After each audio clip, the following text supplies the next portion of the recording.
Welcome to Lim Tean's wrap-up of 2020 video. I'm going to be asking Lim Tean some questions. And Lim Tean, Happy New Year to you. And let's go through the year and give your opinion of a heck of a year. What's been going on? SJ, Happy New Year and Merry Christmas. Christmas is not over. Thank you for doing this show with me. And yeah, it's been a remarkable year. What a year for everyone in the world, right? COVID-19, totally unforeseen. And all of us are probably suffering from cabin fever now, having been locked up, at home for close to a year. But it has also been a monumental year as far as people's voice and myself have been concerned.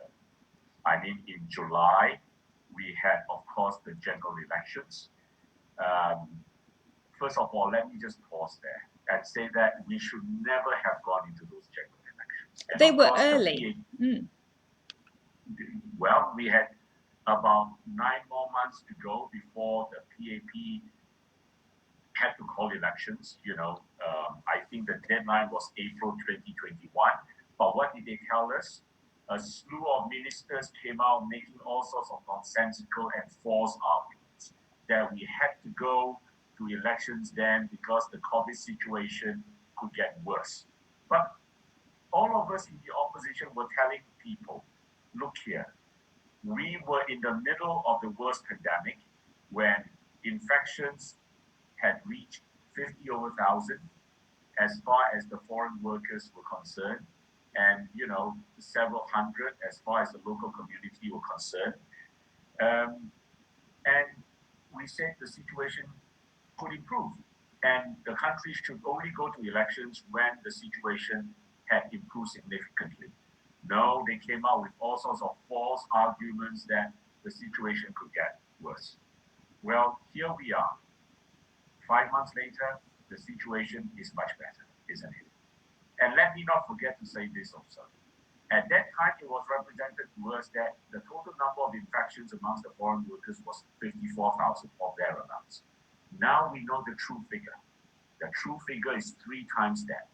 Now, why do we have to wait months, 4 months later, to find out the true state of affairs? All right? And what was the other misleading thing that they told the Singaporeans? Oh, these elections are so important. You've got to give the PAP a strong mandate because we are going to transition to the so-called 4G leaders. Okay? All right? And so the Heng Swee Keat, the Chan Chun Sing, all these were lined up and touted as the future leaders. And what did we get after the GE? Oh, because of COVID, Lee Hsien Loong cannot step down now. And you know what was the phrase they came up with? Let's not change horses midstream. That is so ridiculous. Yeah? And it is so laughable because what does that show you? It shows you that we have a bunch of so-called 4G leaders who have no capability of taking over and of leading the country. Yeah. So I ask Singaporeans, look at the PAP. Are they not a laughing stock? Okay. Okay. And why did they rush to elections? Why did they rush to elections? That was a big event of the year. Why were there these early elections called? Because the year started off with the COVID-19 outbreak back in January, and People's Voice was the first party to start talking about it on your Facebook page, which is your main page for People's Voice Communications. And then you even made a video by April to show, look, no one's really being constructive about this. And there was lots of flip-flops and 180s, and, the PAP didn't really know how to respond. So that's how the year started off. And of course, at that point, you weren't aware that there was going to be a GE in, just a few months' time. So can you think back to how your year started with PV? And of course, there's no doubt that People's Voice was the most vocal about COVID-19, what it was bringing. He was calling for, look, just close the borders, take action now, because it's going to hurt later down the line a lot more if we don't take these actions now. And of course, Singapore was quite slow. But on the other hand, you had these these issues of the gold standard that, very early on, Singapore was called as the best country for handling it, which in actually that completely fell apart, that narrative. So can you personally, I remember talking to you about this back in January, February, March time, and you had a lot of voices around you saying, don't speak about this issue, don't talk about this issue, and yet your decision for your party was no, we really do need to take this issue as a number one issue. It's that important. Can you remember what was going on there and who was? I remember that very well. And let me say something about that.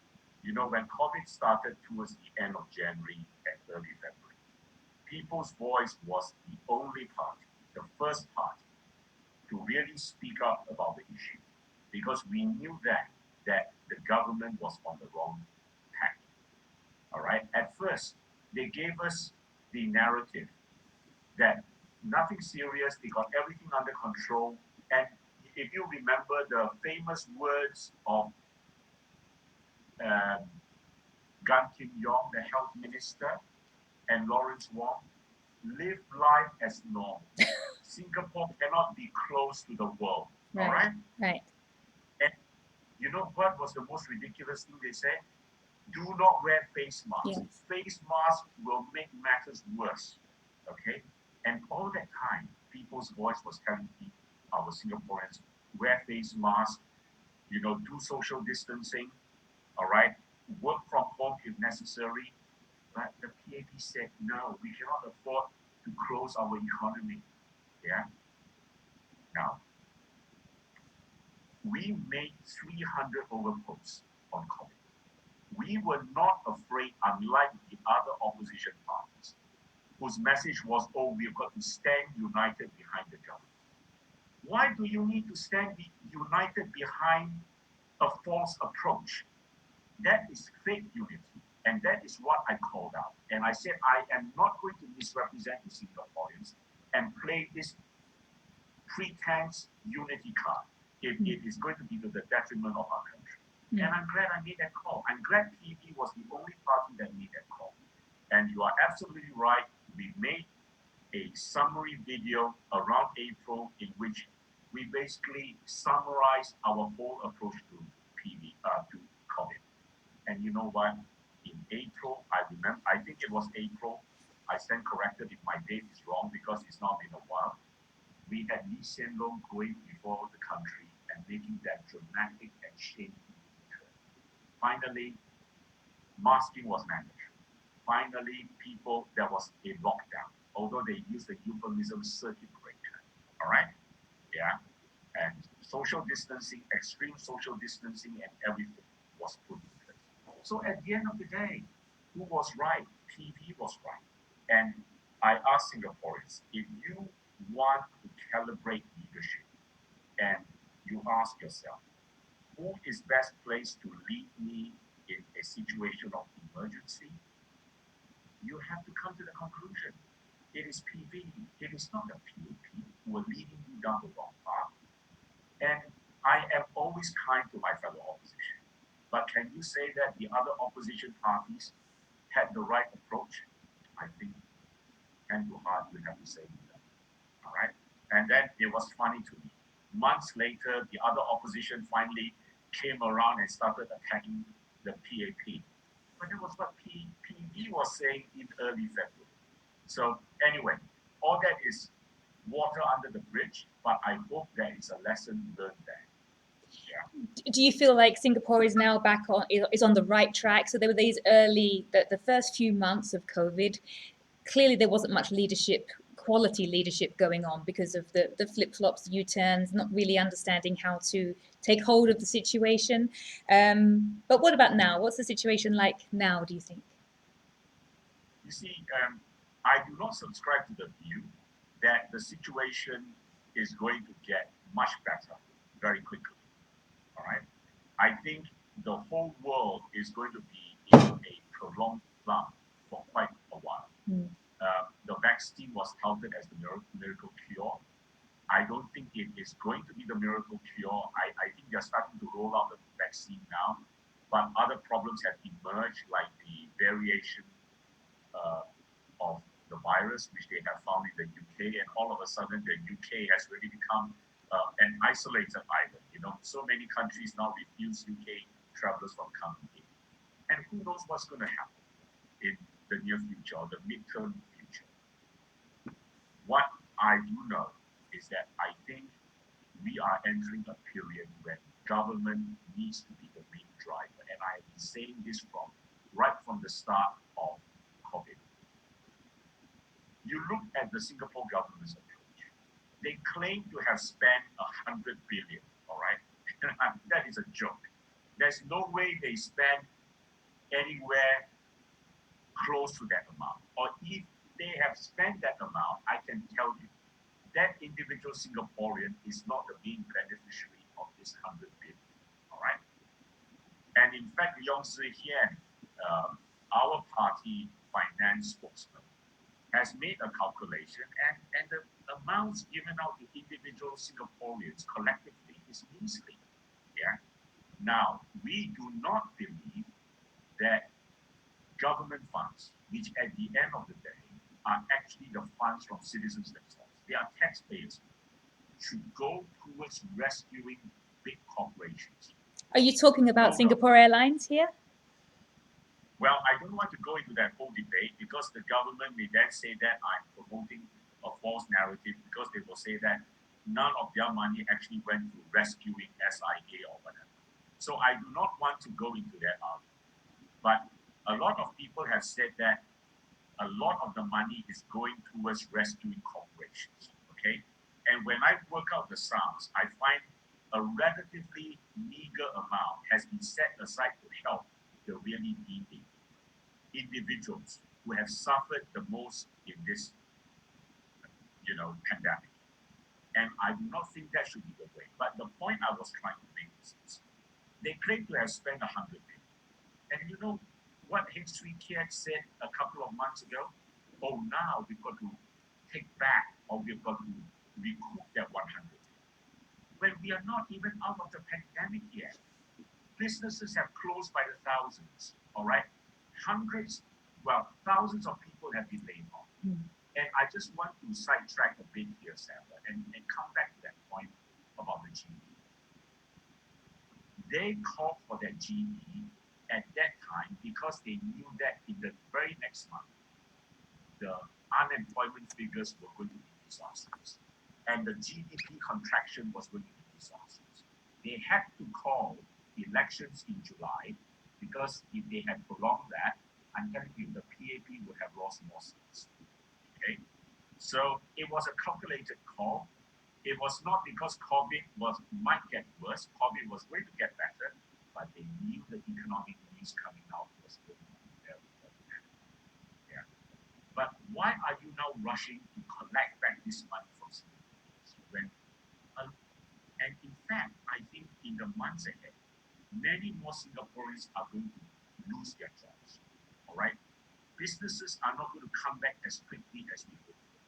And this is a time, if I am in government, I will be calling for more government stimulus, because we need to get our businesses back on track. We need to provide jobs for that Singaporean.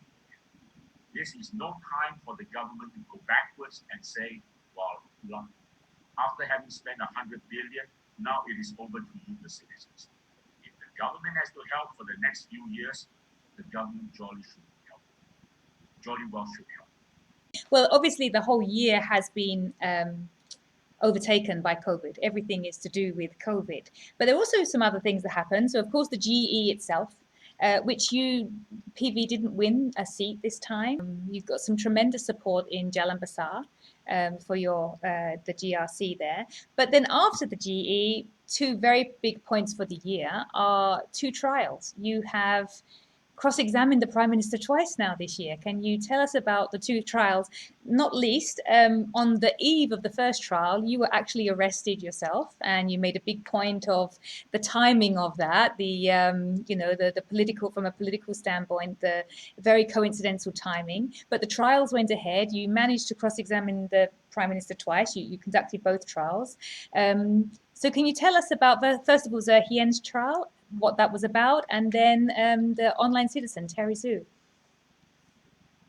Thank you, Sarah. Let me first come to the GE.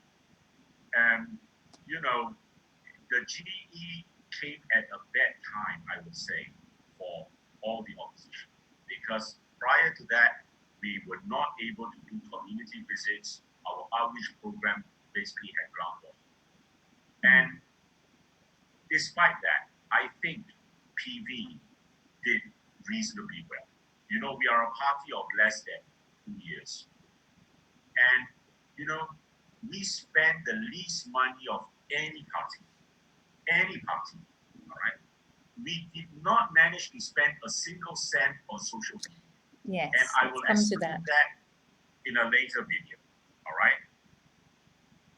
Severe restrictions by Facebook and, you know, other social media platforms. And yet, despite not spending a single cent compared to the money spent by the PAP and maybe other parties, you know, we still managed to come in fourth. Well, you know, the first two individuals who ranked highly in the social media listening outreach were from the WP. Number 3 was Tan Cheng Hock. And I came in number 4. And I didn't spend a single cent. All right? And then I think the PAP had 2 members in the top 10. It was Lee Hsien Loong and I think it was Heng Soo Tian. You know, they probably spent quite a lot of money, but they were way below us. So what does that tell you? It tells you that people are interested to listen to the opposition. And I think people were interested in PV's message. Yeah, Ours actually, was it went straight to the heart of the people. yes, and I'd like to add then, so you weren't able to spend the money you wanted to spend, even though you had allocated sums to spend. Facebook just was not cooperating. You couldn't place adverts. They made you jump through so many hoops that you were completely barred, basically, from running any of your adverts. Yes, that's right. But you but what that does to a party or an individual or a corporation, if you hit that wall, which you have, you rarely get mentioned in MSM unless it is something bad about you, and they'll try to dig things up. And all of your outreach and everything doesn't get any MSM coverage. But then what PV has done is pivoted towards the alternative media. And that used to be Facebook and YouTube, but we're going to talk a bit about alternative media outside of those, because they have now become the mainstream platforms. But you came up with some videos, and you're known for your badly shot videos. Lim Tean on an iPhone, really dark behind. But they've done tremendously well. And it seems that people are very receptive to just hearing the message, the unfiltered message, not the, somewhat sycophantic messages that you can get on mainstream media.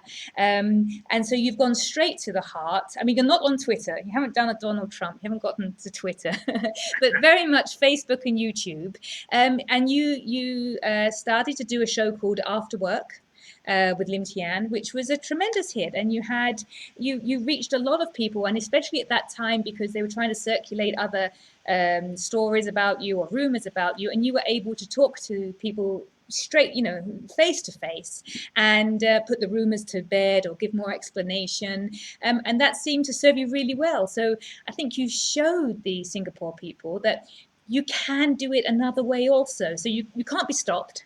I don't think we're going to see people's voice stop, or Lim Tean stop.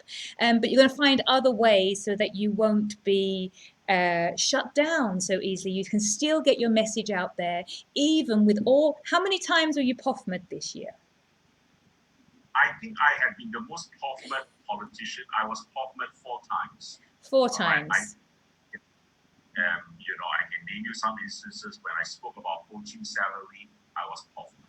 All right? And I spoke about the educational grants or the scholarships for foreign students, I was Pofmas. Right. Yeah. So these are the few. But Sarah, let me come back to what you said earlier. PV, we have always relied on social media. And you said the reason so accurately. It is because the MSM does not want to give us any trouble. The MSM, I'm sorry to say this, but I mean it with all sincerity. The MSM covers opposition parties if things are not Mm-hmm. What we provided in this GE was we provided a sincere message that went to the heart of business. And after the GE, so many people came up and said, Lim Tean, your message was great. Your message was what we wanted to hear, and no other opposition parties spoke the way you did. You know, you can choose two ways of opposition. You can either play with the PAP narrative and try and portray yourself as a moderate opposition and tell Singaporeans, oh, I am not so frightening. You know, I'm a bit like the PAP and vote for me. Or you can be like an opposition like the PV, which recognizes the problems of Singaporeans, and we are just blunt about it. And we tell Singaporeans, look here, these are the problems, and we think that these are the solutions. Let me give you an example. We are the only party that has come out to say we need to abolish SECA. All right?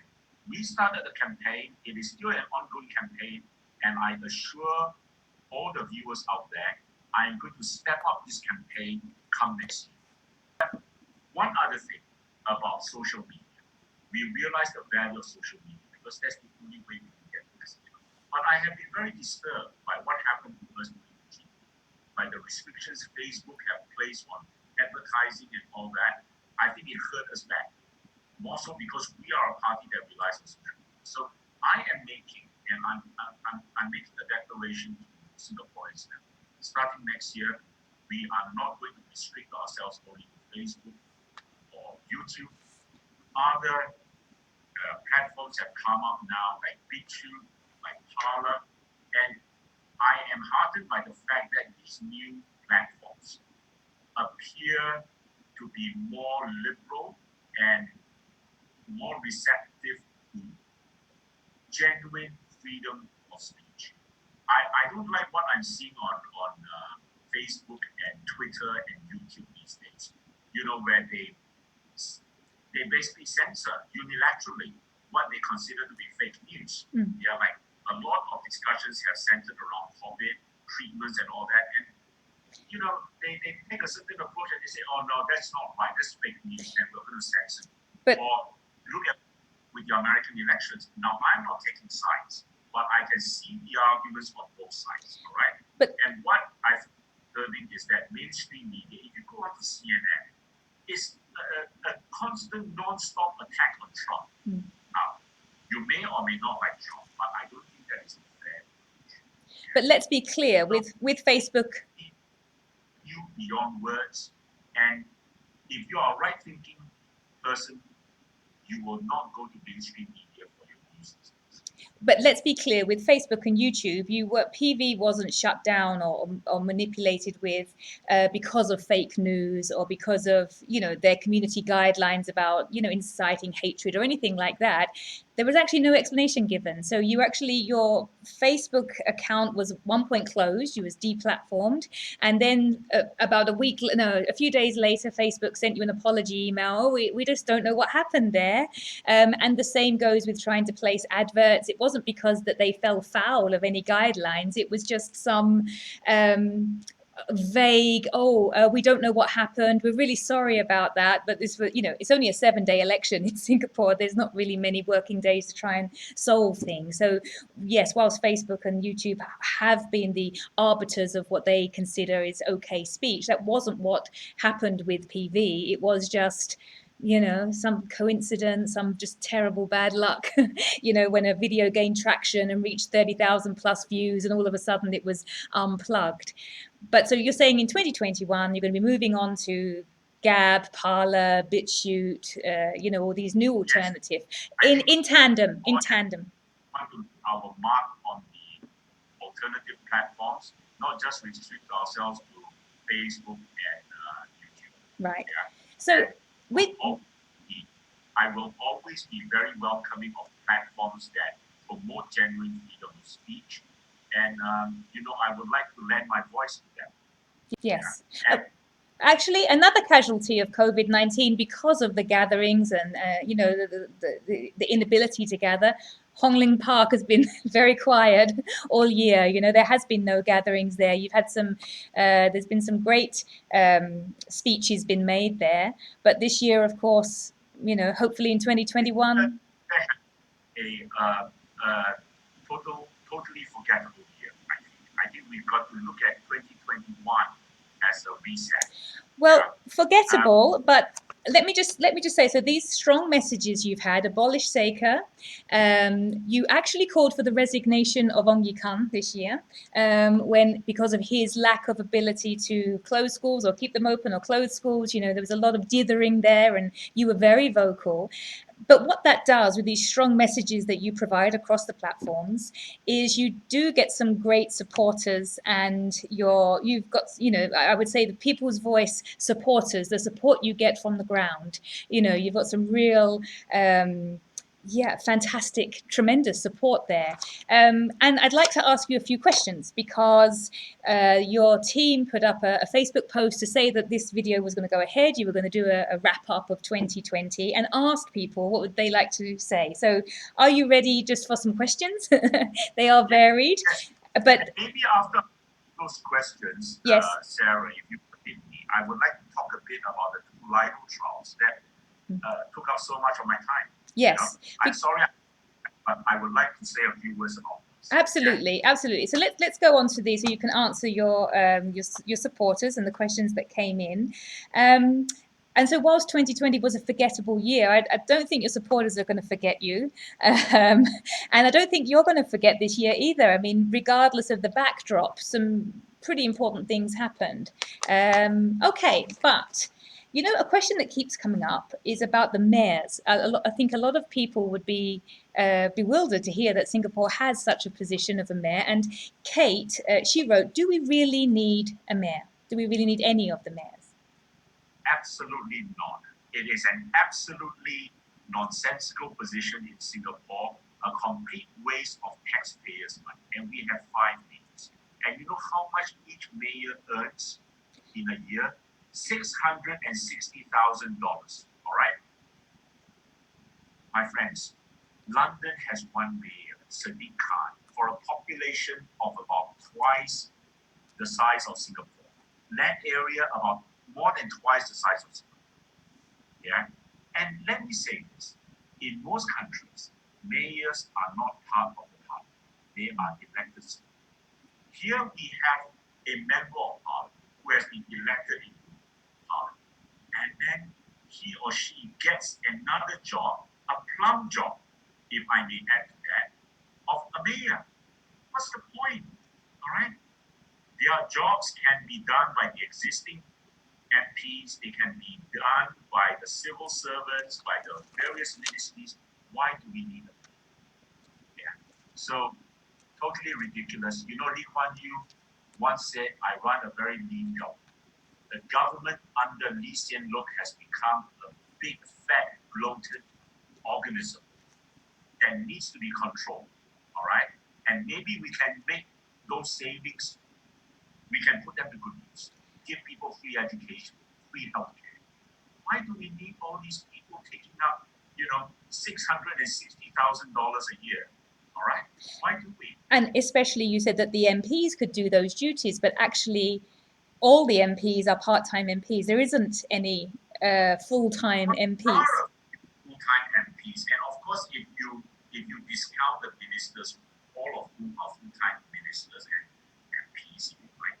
But the sad thing in Singapore is that most of the MPs are not full-time. Not full-time. And yet they take a $60,000 allowance every month, all right? Which is far more, I would say, than maybe 95% of what Singaporeans earn.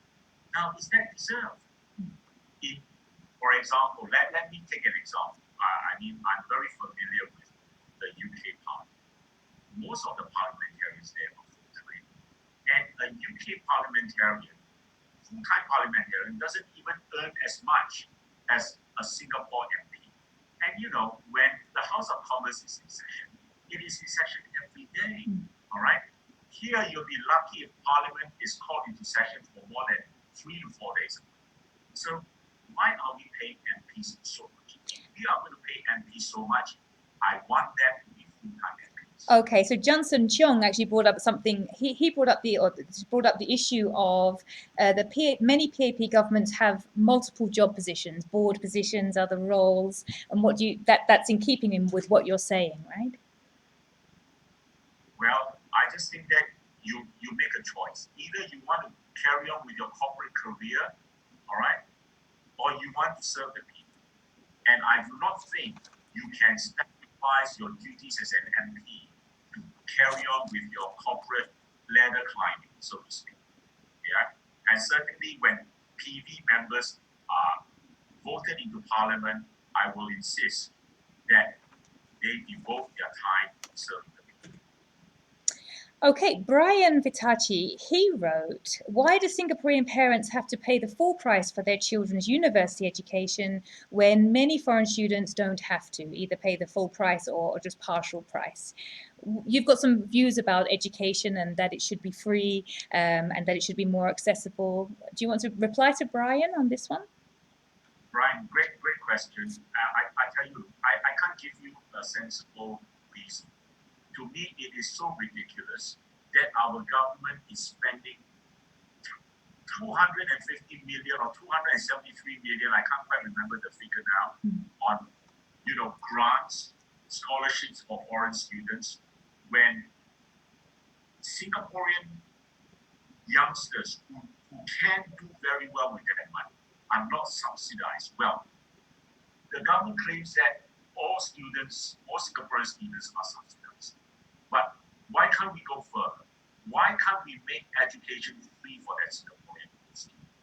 And you get complaints from parents all the time. I read a comment the other day. Why do I have to spend $34,000 educating my child in NTU when that foreign student gets scholarships at home? And there is no sensible answer you can give to Singaporeans. There is none. Yeah. And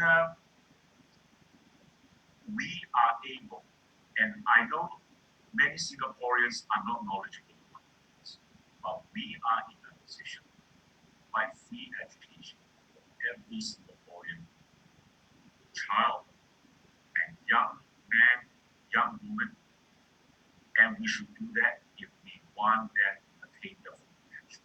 And I can tell you this, I am not apologetic about saying that when PD becomes the government, we are going to do support things. Right? I'm not going to spend a single penny on a foreigner if that penny can go further towards bettering the Singaporean life.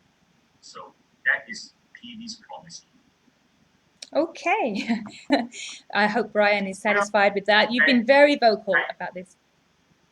Sarah, the problem we have in Singapore is this. I think we come from a culture, a deeply ingrained culture, and it is especially true amongst the elderly who were brought up in a different time, who think that it is not okay to challenge authority. All right? I'm telling you, it is okay to challenge authority. If we want a better country, if we want a better society, we better start questioning it. Because no human being is infallible. Yeah? And we cannot have an attitude like the government is the equivalent of the enemy. And I can't question it. So if I can make a contribution to Singapore society, it is to say that our politics has to evolve. We have got to be a more critical society. And I think that is the way to become the best. Actually, I will ask you another question from Eunice Chi, and it's very much in keeping with this because you are somebody who is challenging authority at every post. You have been very vocal. You've been very strong. Your call for resignation, your call for when you refuse, even if it's not popular, your abolish Saker is a very strong message, and has got you tens of thousands of supporters, but still is a very strong message, which is maybe not what the Singaporean psyche is used to. So you are a lawyer and a very well-known lawyer. So you could just have a nice life, a life that's in the, the top percentages of how people can live their life, but you choose not to. And Eunice Chi, let's finish on this question before we go into the trials. Eunice Chi, she says, I admire your courage, but what makes you do what you are doing now? What is it? I mean, you could have this nice life and not have to worry about politics at all, just make a living as a very good lawyer, and yet you choose to challenge authority, and you at the call for other people to challenge authority. What makes you tick to do that? Eunice, let me say this. Until 2000, I was a very senior lawyer, in Singapore's largest firm, and I was the number 6 partner, basically, in Singapore's largest firm. All right. Many of my partners are today in the Court of Appeal, in the High Court, former attorney generals. So I had a great association with them, and I had a brilliant learning curve with them, if you can put it that way. But I was always interested in politics. From young, I come from a family where politics was always discussed at the meeting. And I knew that one day I would enter politics, but I did not know when that time would come. And that time happened to arrive shortly after Lim Tean passed away in 2015. And one day I do want to write a book about my entry in politics because it makes fascinating. Really fascinating. It is the most unbelievable story. Okay? But I am now doing what I think I was meant to do. I see politics as my calling. And the law, yes, I think I'm a good lawyer. I think I'm a very natural lawyer. I do have the skills for it. But I will never give up politics because I do feel that politics is my calling. And I think that the greatest contribution I can make to Singapore is in politics. So yes, if you want to say, I could have lived a very comfortable life, earning maybe billions of dollars every year. Yes, I was in that category. And now, of course, I am not, in part of that establishment. But I think it is my calling, it is my destiny to do politics and try to bring about the change that I want to see it.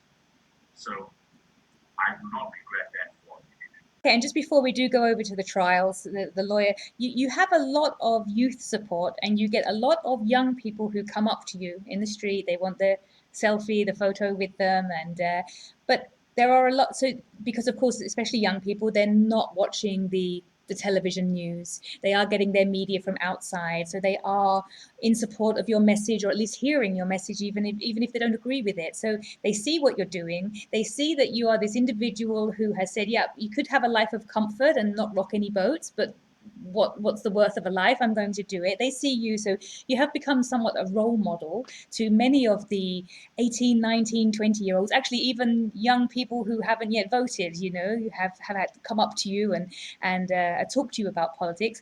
What would your advice to them be? Because of course, a lot of them are in these families that are maybe politically scared, mothers, fathers, uncles, asking them to not rock the boat. But they see your message, they admire you, they come up to show you support. If any of them, the next Lim Teans of the generations, the political change makers that are going to be, what support, what advice would you give them now as young people? Sarah, I was in Kinokuniya the other day when an 18-year-old young man came up to me and asked me, "Are you Lim Tean?" And I said yes, and he wanted a photo taken with me. And he says, "I've seen a lot of the videos and all that." And I was thrilled. I was thrilled that my message is reaching out to young people. All right. Let me just bring you back. You see the reason why the WP wanted Sengkang. Sengkang was demographically a very advantageous constituency for them. Because 60% of the voters in Sengkang are 45 years old. So I'm telling you, the future belongs to the opposition because the PAP is not connecting young people at all, right? Yeah, they may try and supplement that by bringing in new citizens and all that, but we also know that after a few years, new citizens become normal Singaporeans. They suffer the same hardships of loss of jobs, things like that, and many of them are now willing to vote the opposition. So I have full confidence in the future of the opposition, and we must continue to reach out to them. If I have a message for the young people of Singapore, it is this: we must become a far more creative society. Right? We cannot allow the PAP narrative to seep in, and we cannot be limited by the PAP narrative. I'm telling you, education is the greatest form of indoctrination. I am reading a great book on Angela Merkel, the German chancellor. You know, Angela Merkel's family moved from West Germany in those days into East Germany because her father was a Lutheran minister and he wanted to pastor, all right? He wanted to have a ministry in Eastern Germany. And so Angela's mother, she was a young mother, she agreed and went along. But she was always very, very concerned about what the young Angela Merkel was about in the communist schools in East Germany. And you know what she used to do? Every day when her children came back home, she would spend 2 hours speaking to them because she wanted to find out what the schools had been indoctrinating her children. And she would basically sanitize their minds again, by speaking to them. So I want young Singaporeans to know that I do not think what has happened in the last 50 years should continue for the next 50 years. All right? And if you travel, you will realize that Singapore is not as advanced as what the PAP claims it to be. You go to Bangkok today, what is the difference between Bangkok and Singapore? Let me ask you. The price of food. I was reading a report yesterday that stated that the Thai Stock Exchange is now the second most vibrant in the whole of Asia. Mm-hmm. Now, SGX, Singapore Exchange, is the worst performing exchange, all right, in the region. Now, you've got to seriously ask yourself, why is Singapore such an advanced nation having such a lousy stock exchange? Why?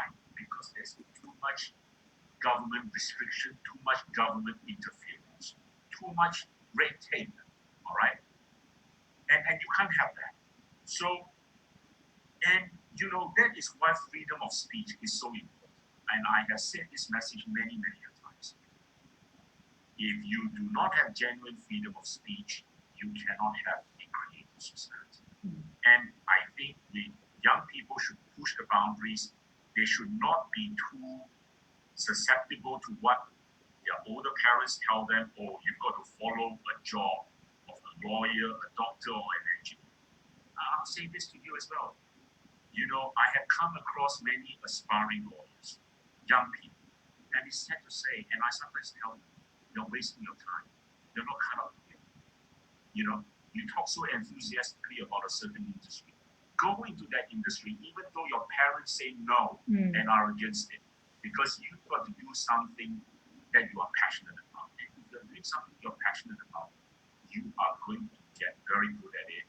And if you're interested in money, you're going to make lots of money. So talking of free speech, and you personally have an accolade now of 4 or 5 Pofmas. You should get a little badge for each one. But what's happened to the Pofmas? How many? You were saying earlier before we started this call that they vanished. Have you realized something? I do not know if you have realized this, and I do not know if many of the viewers have realized this. Pofma was used liberally before the elections, right? Ever since it was introduced I can't remember now when. And even during the general elections. Have you noticed that after the elections, not a single Pofmas is issued? You know why? Because the PAP knows from the voting. A large part of the vote went against them was because of dissatisfaction of them. And It what is the backfired. lesson that, you know, if you make your vote count and your message heard, that is the only way you are going to change the government and the PAP. All right? You're not afraid of anything else. But you are trying to tell me that before the elections you were using Pofmas so many times, and what, 5 months after that, you have complete Pofmas is totally not needed? Maybe everybody's Yeah. behaving themselves now. I don't think so. I've seen some of the comments. I learned, right? They know that it hurt them at the polls. If they continue in that vein, their popularity is going to slide. Okay, so, which takes us to the first trial, which was Lim Tean, a man in his 60s who shared a Facebook post with no comment, a Facebook post from a news bureau in Malaysia, and it fell foul of of certain laws. Yeah, Well, I'll hand it to you. You're the lawyer. You know, he had been libeled. All right. Yeah. Let me say a bit about that. It was a very interesting trial. I think this is the first time anywhere in the world someone has been sued for sharing a Facebook. Yes, and I'll just say it made the worldwide press. You know, it was all of the main outlets looked at this with interest.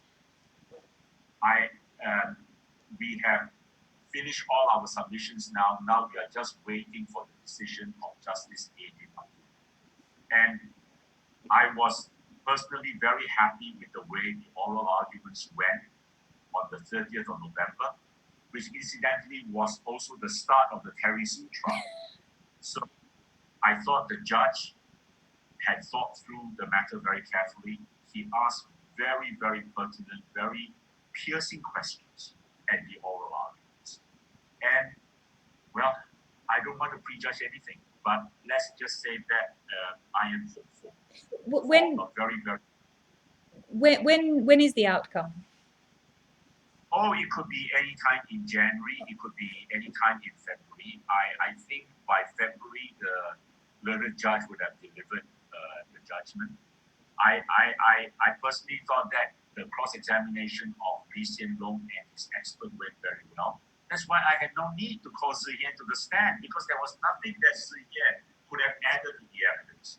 I mean, on the first day of the trial, in my cross-examination, Lim Tean admitted to so many of my questions that I had the materials to work with.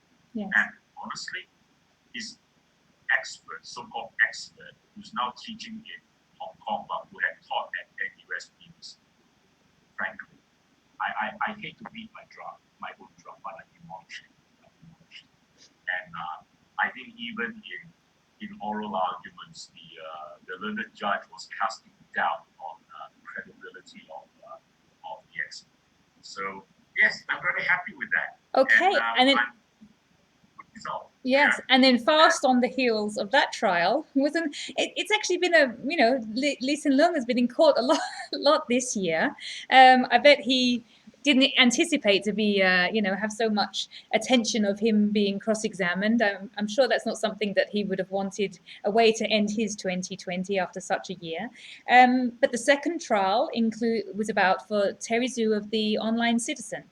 So another defamation. Was it defamation or libel, or what is the libel. Difference? Yeah, Sarah, defamation covers both libel, the written word, and slander, the spoken word. All right. And Terry Zhu's trial, but first of all, just as an aside, someone passed a funny comment to me and said, "You're probably on Lim Tean's Christmas list because both of you had much time together." You have. You're fast buddies and, now. But Terry Zhu's trial was interesting for this reason. It went right to the heart of 38 Oxley and the whole dispute about 38 Oxley. And 38 Oxley Road is something that Singaporeans are very knowledgeable about. Ever since the bombshell fired, the first salvo fired by Li Weiling and Li Xianyang on the 14th of June 2007. And to me, what was fascinating about the trial was, the evidence came out. The evidence came out. And suddenly you had all these emails written by Lee Kuan Yew himself, various members of his family. And you could see the discussions about what was going to, what he intended for the house, how he wanted it to be, and the whole, basically the discussion centered on whether, on how insistent he was on the demolition of the house. He was rather insistent fellow. I mean, he's famous for his perseverance. And but what, I myself, Sarah, I don't want to fall foul of the defamation laws, in this case. So I do not want to comment too much, but I will say things which are controversial. It was not disputed. It was even admitted by Lee Hsien-loong himself when I cross-examined him, as late as the 30th of November 2014. Slightly more than 2 weeks before Lee Kuan Yew made his final will of the 17th of December, he was still under the impression that the house was possessed. All right. Now and what was interesting was this. When Lee Kuan Yew had got him Lee as his lawyer, Lee Kuan Yew's very first will was drafted by his wife, late wife, in 1995. He then revised that will on the 20th of August 2011. And between the 20th of August 2011 to the 17th of December 2013, he made a total of 7 wills. Now that is incredible. It shows you, how he changed his mind, quite frequently. And what was very interesting was this. The 7th and final will was on the 17th of December 2004. And incidentally, that was the will that got Lee Shen-feng in trouble, and now she's suspended for 15 months. But the 2 wills preceding that, what I call the 5th and 6th will, were the ones in which he had removed the so-called demolition clause, the famous demolition clause, which basically was an order to his 3 children. I want my children to ensure that my wish for 38 Oxley Road to be demolished is carried out. So from the 1st to the 4th will, prepared by Joaquin Lee, that demolition clause was in. In the 5th and 6th will, that demolition clause was in. So, but finally, he reinserted back in the final 7th will. But can I ask you, what does it have to do with Terry Sue and the Online Citizen? What was he? Well, very good question. Terry Sue wrote an article, and why Terry? Well, it wasn't Terry Sue who wrote the article; it was his writer. But he had instructed her to write the article. He had instructed her to write the article because Ho Ching had shared a Facebook post about why it was okay to cut out toxic members of the family. So Terry thought that it was newsworthy, and it was something to comment on, all right? And so he made a post about that. And actually, most of the article, the Online Citizen article, complaint of was about, Ho Ching's Facebook post. But then he gave as a background the sibling dispute. Right. All right. What Li Weiling and Li Xianyang had said, from June 2017 onwards. And that was where the trouble began, because 5 passages from that background, all right, were the words complained of by Lee Hsien-loong in the libel case. Okay. So her defense was, first of all, the words are not defamatory. Yep. Secondly, everything has got to be taken in context. And basically, Terry Su's article was a comment on Ho Jing's post. It had nothing to do with, trying to libel the prime minister or anything like that. And in fact, if you look at the comments in that TOC article, and I pointed this out to Lee Hsien Loong in cross-examination, and he accepted. None of the comments were about the words complained of. It had everything. Everyone was talking about Ho Jing's post. Yes. Yeah? Yes. And finally, we said, look here, even if the defamatory meanings pleaded by you are correct, which we don't accept, but if they are correct, we say that we are justified in saying those things. Okay? So that is the defense.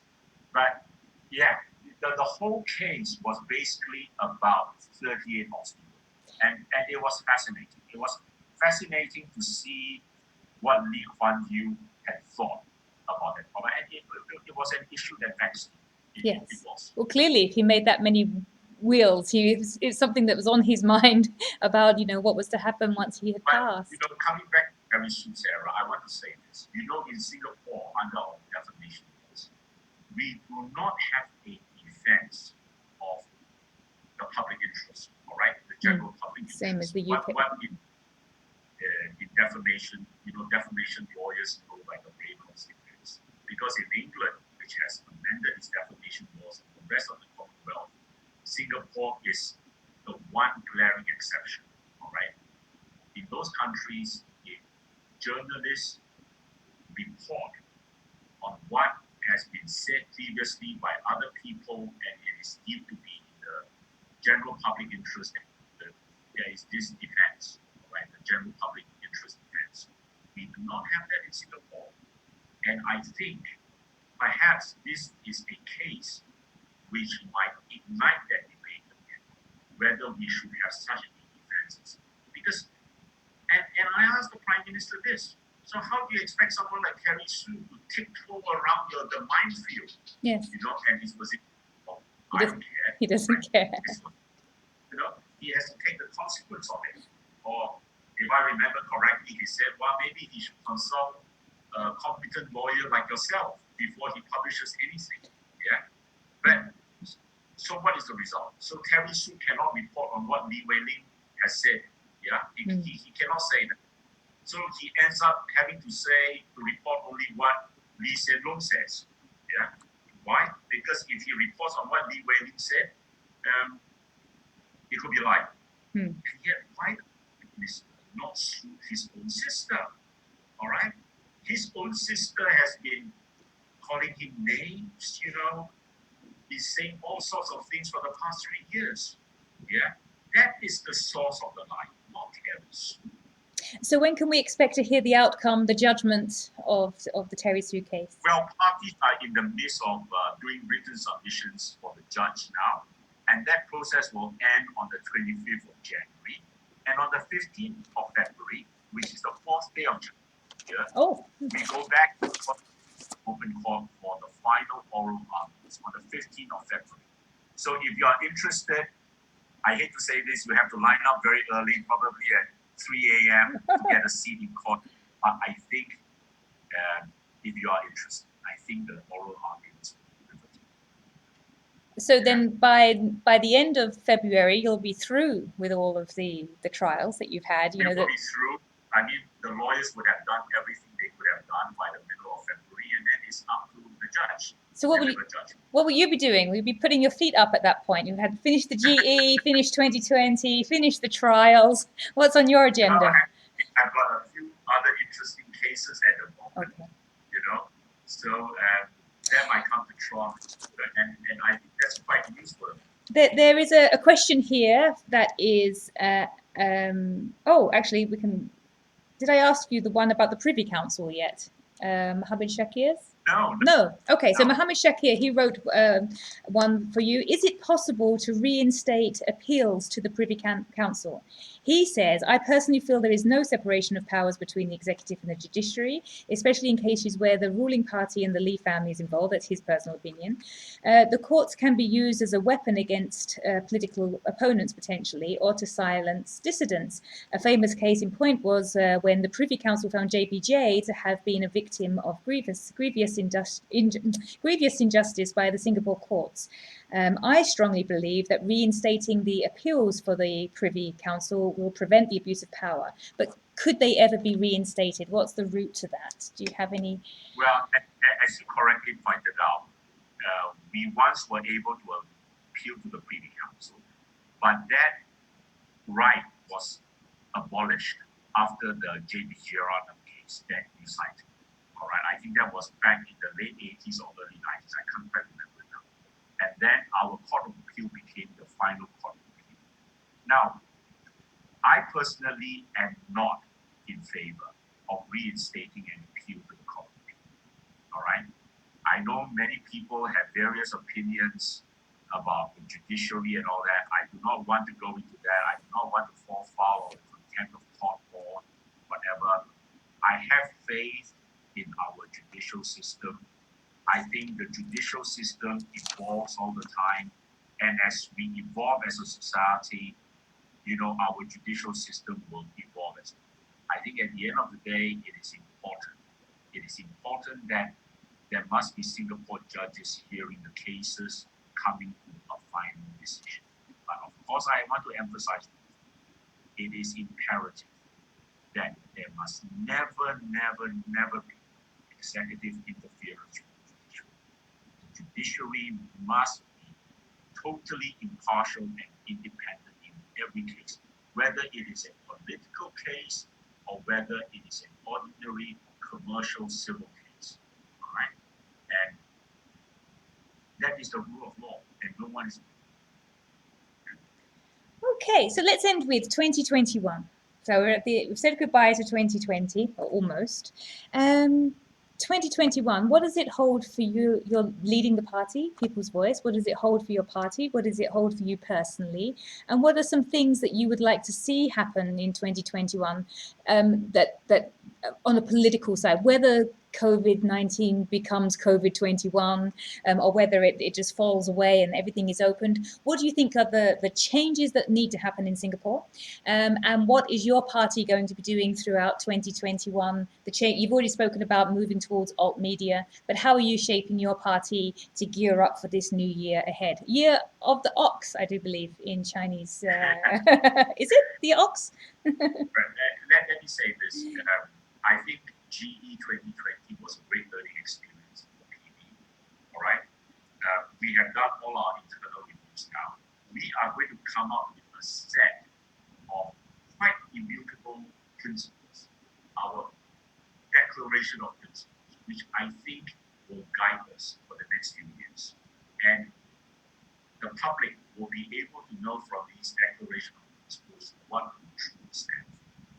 Now, it is never too early to prepare for the next GE, and we are going to start immediately. From January onwards, we are going to resume our house visits, our community outreach programs. We are going to strengthen the party mechanism considerably. We are going to strengthen our publicity outreach considerably through social media and so on. I have absolutely no for the mainstream media. I won't even try to entertain them. All right? And I am resolute about that because, as you know, they never say anything good about me. They will only feature us or me, in a bad light. So why should we entertain them? Okay? Will you be resuming? Will you be resuming your own shows, your after work show or a different type of show? What are your plans for your video? I promise you, starting next week, I will resume a show weekly or even twice weekly that is similar to Lim Tean After Work. All right. I think that had great reception. I am resuming that, And I want to discuss, current affairs and everyday news, and not just be political all the time, although it will still be largely political. Yes, Yeah. I think that's important. You recently did a video about the stall owners, the shopkeeper, the ex Sungai Road, and if you read many of the comments on YouTube, so many people said, I wouldn't have known about this. I had no idea this was going on because, of course, it's not on the mainstream media, but it's something that was really affecting people's livelihoods and their jobs, and it's a real issue. And many people, if it hadn't been for your video, uh, how would they know about it? So keeping up with the news with you, it will be a good idea for people to understand things that are not sanctioned for going on the mainstream media. Yes, pretty precisely. So I think the new format of my show is going to be more broad-based and not just, the narrow political messages all the time or the narrow political news, but, messages that appeal to a broad spectrum of Singaporeans. Because, as you said, many Singaporeans are interested in what happened to the Sungai Road vendors, that they were, chased out of that plot of land. All right, and what's happened to the Waterloo Street vendors now that they are going to be, reordered or placed somewhere further near to Fulu Show. All right, so I want to talk to people about these things because everything, like it or not, is political. Every decision that happens in society is political. And it comes down to this question: what choice do we want? What is the choice we want to make? It's as simple as that. Yes. And I come back to something called economics. Many people think that economics can only be understood. We've lost you. There we are. Can only be understood by experts or economists. No. Economics can be understood by everyone. Yes. And it boils down at the end of the day to one question: what choice do you want? So never allow the PAP to tell you, no, this is the only way we can do. In order to spend this, we must have a surplus of this. That's not the way economics works. I want to talk to other Singaporeans. Everything boils down to choice. Yes, I think there was a wonderful example during the GE about how mainstream media gives one message, and then there's an alternative media around social media, people understanding things that would never be put on MSM, and that was in particular the 10 million population. Now this figure first came out in a white paper back in like 2013, I think. So it's been around for a long time, but it's only really been discussed on alternative media. So people have used it as, the PAP want to get to a 10 million population by after 2030 or something like that, because this figure was in the white paper, and then I think further discussed in a news article in the Straits Times or something, a mainstream media article. But of course, it was never seen on the MSM. And so you have a dichotomy. You have these people who have an idea of, wow, we could get to 10 million, and then only MSM watchers never hearing this figure.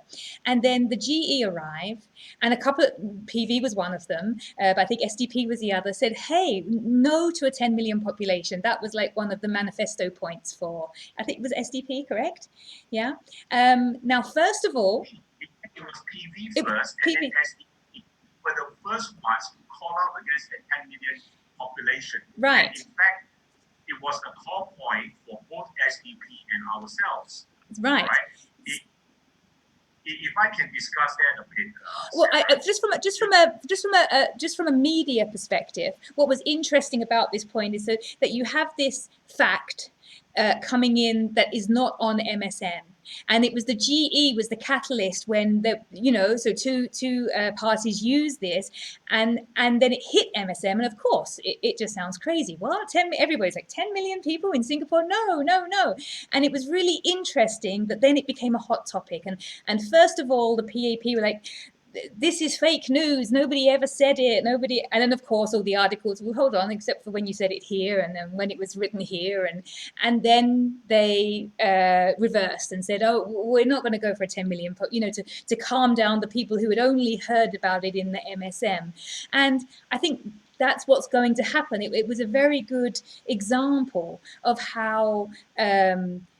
Free thinking on social media, the best of, and it is a lot of rubbish, of course, you can come out and say there is no doubt about it, but the best of, that was a perfect example of how something that had been kept hush hush, and was only in this pool of social media, and then when it hit because of the catalyst of the GE, the MSM crowd like, what, and we didn't know about this, and not only did it force an immediate response, which unfortunately first off was an attack and it's fake news and you're lying and you're spreading disinfo, but then it was okay, a capitulation. Okay, yeah, we're not going to do that. We're not going to have a 10 million population. So it was a win, and I think that's the best of opposition, and that's not in parliament. That's the best of use of the social media outside of MSM. It drives change, and that was a perfect one example of how a success was driven. There will now the PAP cannot reinstate a policy that says we need 10 million people on this island because of what has happened this year. So yes. Was you Pofmas about this, or was it Dr. Chi of the SDP that was Pofmas about this? I can't quite remember now. I can't quite remember whether it was SDP or me or both of us who were talking about this. But SDP and TV were the only two opposition parties that were resolutely opposed to that 10 million. And you're absolutely right, Sarah. You know, this issue had been a burning issue for at least 1.5 years before the G. And if you go to social media then, people were talking about it. Yes. All right? And we were the first party to openly oppose it. And then SDP joined us nearer the GE.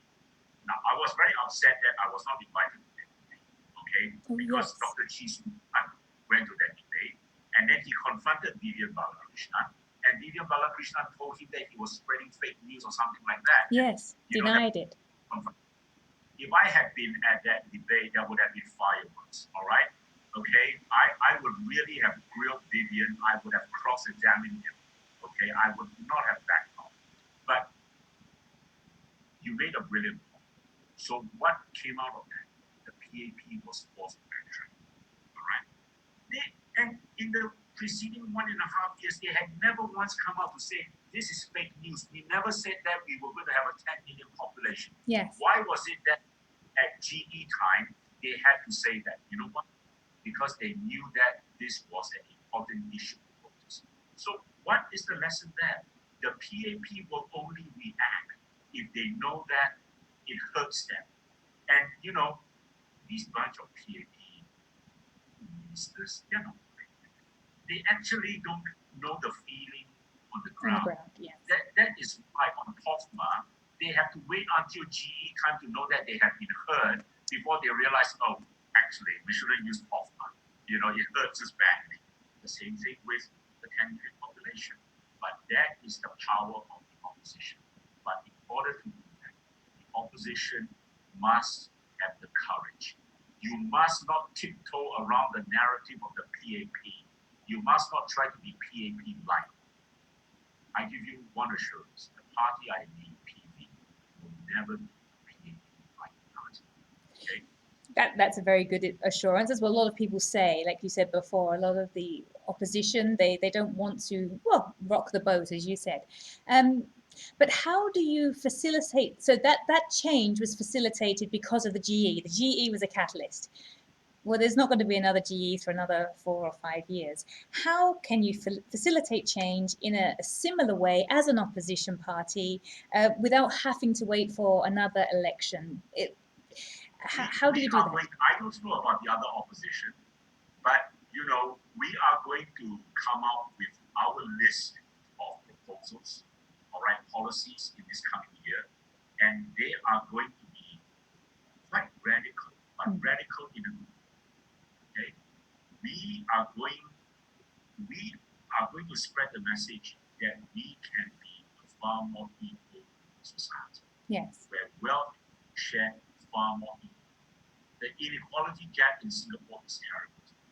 COVID has only exacerbated. Yes. In fact, one of the very bad effects of COVID is that the inequality gap between the rich and the poor has widened. Yes. And must have sensible policies, government-driven policies, because only the government can do this, all right, to narrow the inequality gap. And, we will continue with our outreach, but we will refine our policies, and we will be confident that come the next election, we will win this. Wonderful. That's wonderful way to wrap up 2020. Thank you very much for your time. Let's just end on a question. So when you were at Sungei Road, you did a video there and you picked up a chess clock from your old school, and I think you purchased it, right? You bought it because it brought back so many memories. And you mentioned in there that you actually wanted to play chess. You wanted to be a grandmaster when you was a child. You had these ambitions. And Johnny Lim wrote in on your Facebook to say, do you play online chess? Can you tell us about chess? Do you play online chess? And why are you not a grandmaster? Oh, that was my ambition when I was in secondary school. I remember I was in secondary 1 and 2, and I was always at the back of the class. Not that I was placed there, but I moved backwards because I didn't want my form teacher to see me. And I was always playing chess with a couple of my friends who wanted to join in. And my mom was furious with me because I was spending too much time playing chess. And I was reading all the chess books because, if you're really into chess, Sarah, you will know that, there are set formulas. I will put it like that. You've got to basically commit to memory, all right? And that's how you improve. And I was reading far too many chess books and not enough of my school books. And my mother complained to my principal, and he eventually put a stop to that.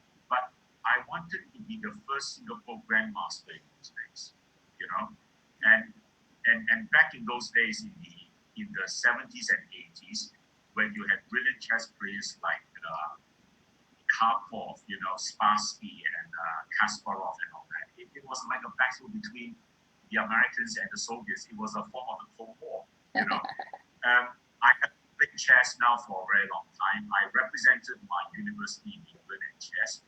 I think that was the last time I played it seriously. So it's been 30-odd years now.